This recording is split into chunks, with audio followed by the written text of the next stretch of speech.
How many of you have ever considered joining a fraternity or sorority on your college campus? This process is often called going Greek. Going Greek can have many benefits when used to its full potential, such as academics, networking, and even having something in common with those who you look up to.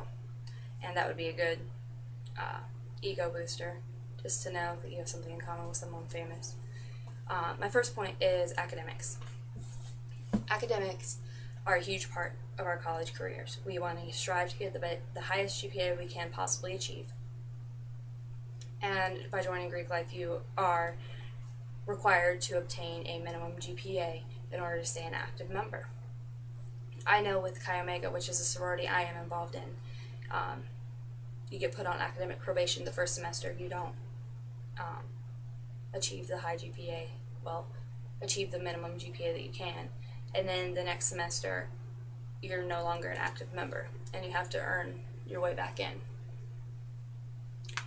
And we all want the high GPA, and you've got to learn to balance the social aspect of it, but it's definitely doable.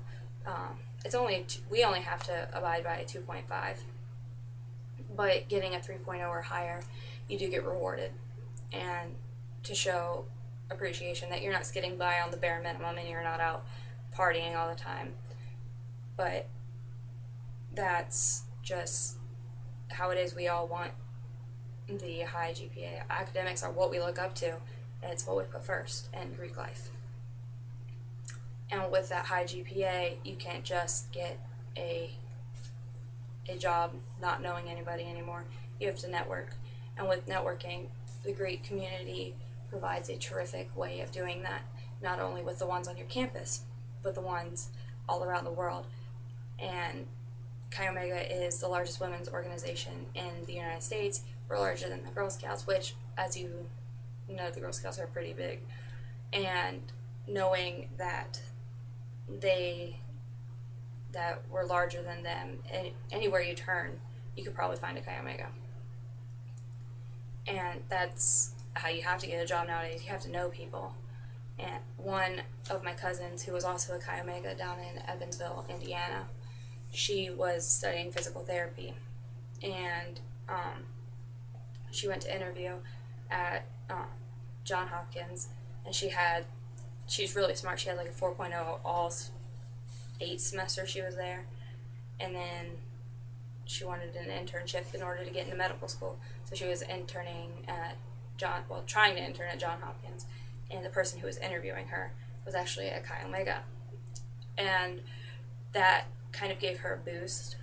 It made the person who was interviewing her more comfortable, and it also made her more comfortable talking. So knowing that you have something in common with someone who could potentially hire you, it should calm your nerves a little bit during the interview process. And she actually did end up getting the internship. Yay for her.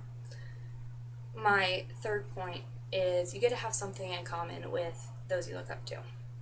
We all have those idols in Hollywood that we are like, oh, we want to be just like them. And to actually have something in common with them is actually pretty cool. Not even in Hollywood, the government's dominated by Greeks.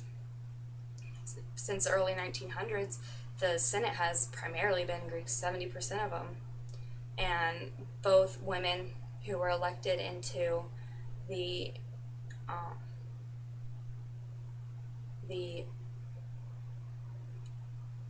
I'm forgetting the name, Supreme Court, or both in the Greek community.